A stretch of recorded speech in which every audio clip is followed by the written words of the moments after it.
Hello friends, welcome to my YouTube channel. Last video में हमने food processing unit 4 में part 1 discuss किया था। वोकेशनल कोर्स का ये फुल यूनिट में सेकंड टॉपिक हम देखेंगे 4th यूनिट का, है ना। इसके पहले का पार्ट कंप्लीट हो चुका है, उसकी लिंक अगर आपको चाहिए तो डिस्क्रिप्शन बॉक्स में लिंक से आप उस वीडियो को देख सकते हैं।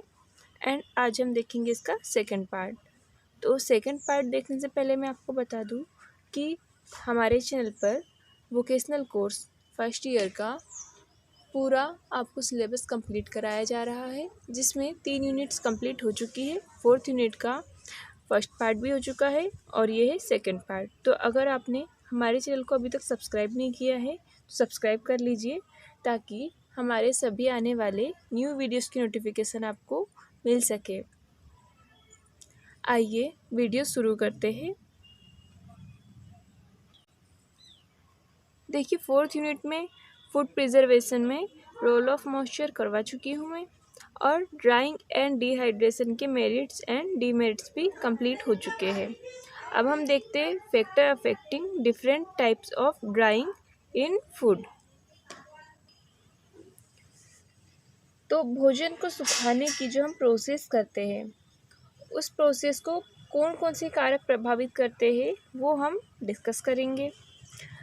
आपको तो पता ही है ड्राइंग कई तरीके से होती है ना। भोजन को कई तरीके से सुखाया जाता है।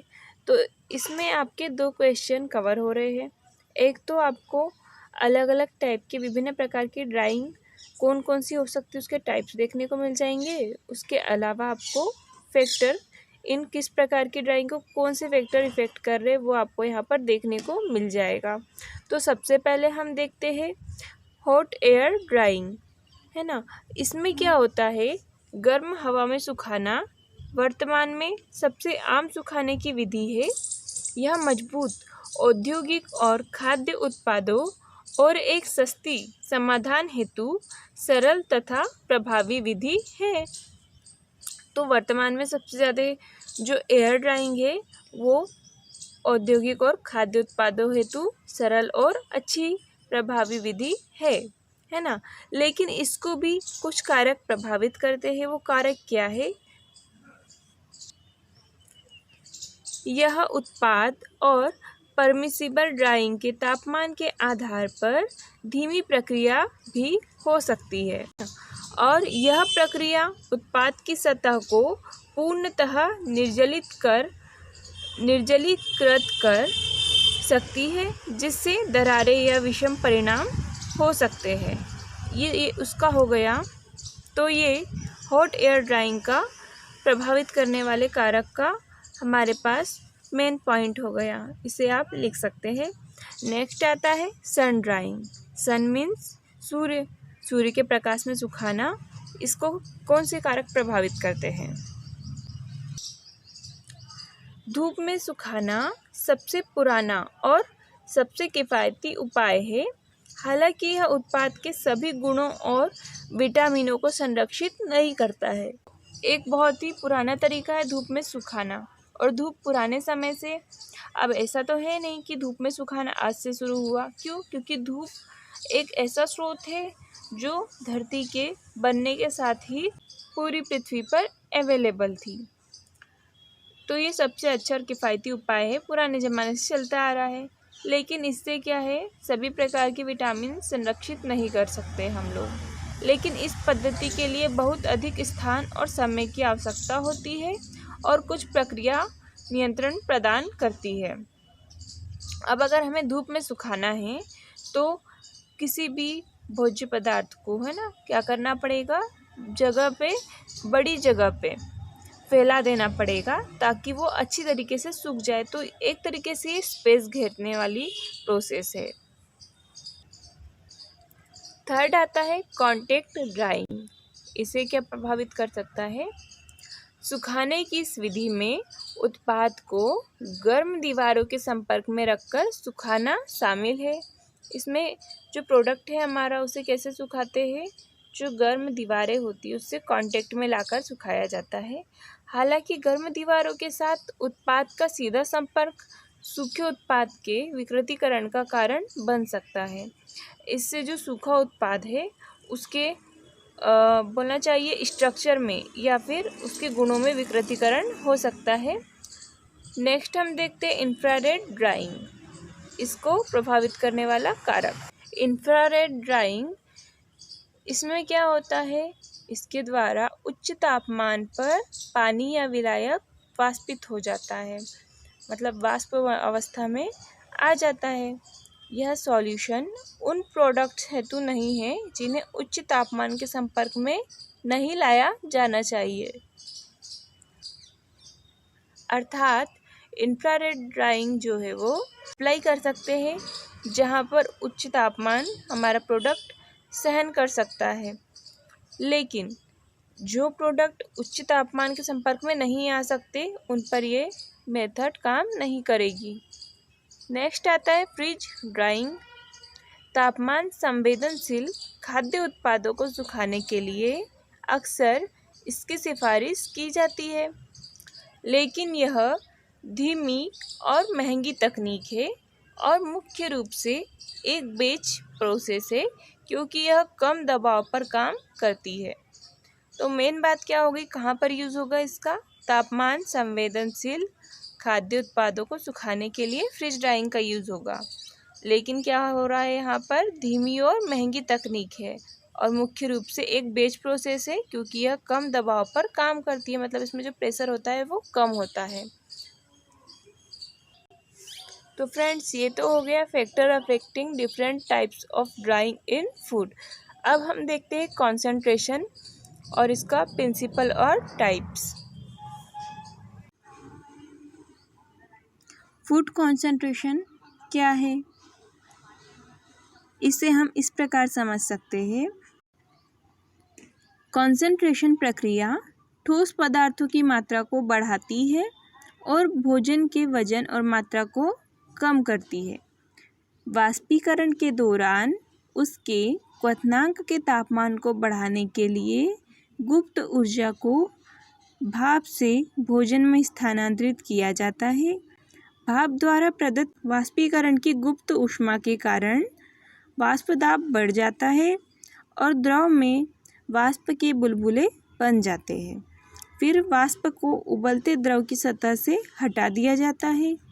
अधिक सामान्य केंद्रित खाद्य पदार्थों में वाष्पित और मीठा गाढ़ा दूध, फलों और सब्जियों के रस और अमृत, चीनी के सिरप और स्वाद वाले सिरप, जैम, जेली, टमाटर का पेस्ट आदि शामिल है। तो इस प्रकार आप कॉन्सेंट्रेशन को समझ सकते हैं। सांद्रण प्रक्रिया क्या है, ठोस पदार्थों की मात्रा को बढ़ाती है और भोजन के वजन और मात्रा को कम करती है। बस इतना लिख देंगे तो ये आपका कॉन्सेंट्रेशन के बारे में इंट्रोडक्शन हो जाएगा। इसके आगे हम डायरेक्ट शुरू करते हैं principle and types of concentration. सबसे फर्स्ट में आएगा सोलर, मीन्स सौर वाष्पीकरण। सौर वाष्पीकरण सौर ऊर्जा से पानी को वाष्पित करने की सबसे सरल विधि है।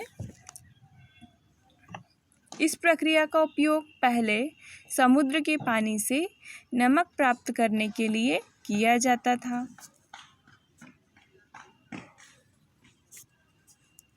और अभी भी इसका अभ्यास किया जाता है। हालांकि प्रक्रिया बहुत धीमी है और केवल नमक के घोल को केंद्रित करने के लिए उपयुक्त है।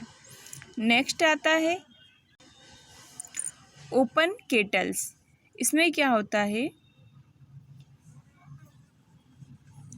खुली मीन्स ओपन केटल्स में केवल कुछ खाद्य पदार्थों को ही संतोषजनक ढंग से केंद्रित किया जा सकता है, जिन्हें भाप से गर्म किया जाता है।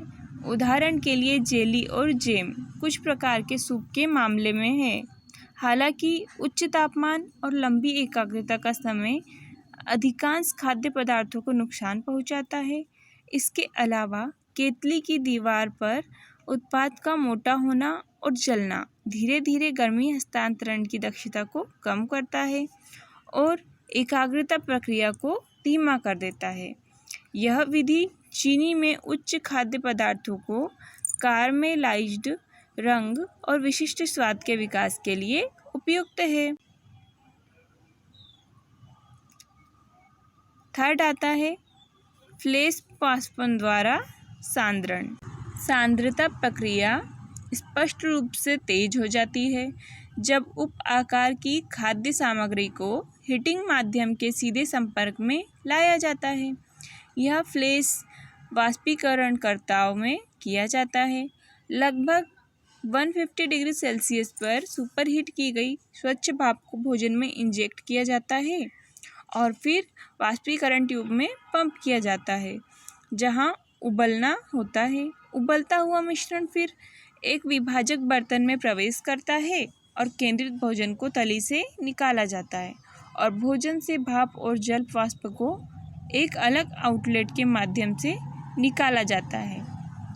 उच्च तापमान के कारण खाद्य पदार्थ वाष्पशील स्वाद घटक खो देते हैं। फोर्थ आता है पतली फिल्म वाष्पीकरण द्वारा एकाग्रता। पतली फिल्म वाष्पीकरण में भोजन को एक लंबवत सिलेंडर में पंप किया जाता है जिसमें घूर्णन तत्व होता है जो भोजन को सिलेंडर की दीवार पर पतली परत में फैलाता है। डबल जैकेट निर्माण की सिलेंडर दीवार आमतौर पर भाप से गर्म होती है। भोजन की पतली परत से पानी तेजी से वाष्पित हो जाता है और केंद्रित भोजन को एक साथ सिलेंडर की दीवार से मिटा दिया जाता है। सांद्रित भोजन और जल वाष्प को एक बाहरी विभाजन में लगातार छोड़ा जाता है जिससे उत्पाद को नीचे से हटा दिया जाता है और जल वाष्प एक संघनित्र में चला जाता है। उत्पाद का तापमान 85 डिग्री सेल्सियस या उससे अधिक तक पहुंच सकता है, लेकिन गर्म सिलेंडर में केंद्रित भोजन के रहने का समय 1 मिनट से भी कम हो सकता है। गर्मी की क्षति न्यूनतम है। तो इस प्रकार आप पतली फिल्म वाष्पीकरण द्वारा कॉन्सेंट्रेशन को समझा सकते हैं। नेक्स्ट आता है निर्वात वाष्पीकरण द्वारा सांद्रण। यह विधि ऊष्मा संवेदनशील खाद्य पदार्थों के लिए उपयुक्त है क्योंकि इस विधि में निम्न तापमान शामिल होता है। निर्वात के अंतर्गत वाष्पन कंडेंसर से एक निर्वात पंप या वाष्प बेदखलदार को जोड़कर निर्वात के अंतर्गत पतली फिल्म वाष्पीकरणकर्ताओं को संचालित करके किया जा सकता है। श्रृंखला में कई निर्वात वाहिकाओं को जोड़ा जा सकता है ताकि खाद्य उत्पाद एक निर्वात कक्ष से दूसरे कक्ष में चला जाए और इस तरह प्रत्येक चरण पर अधिक से अधिक केंद्रित हो जाए। लगातार जहाज़ों को निर्वात की उत्तरोत्तर उच्च डिग्री पर बनाए रखा जाता है और पहले चरण से उत्पन्न होने वाली गर्म जल वाष्प का उपयोग दूसरे बर्तन को गर्म करने के लिए इस प्रकार ऊष्मा ऊर्जा का कुशलतापूर्वक उपयोग किया जाता है। Freezing concentration. इस प्रक्रिया के दौरान शुरू में बनने वाले बर्फ के क्रिस्टल को केंद्रापसारक बल की मदद से हटा दिया जाता है।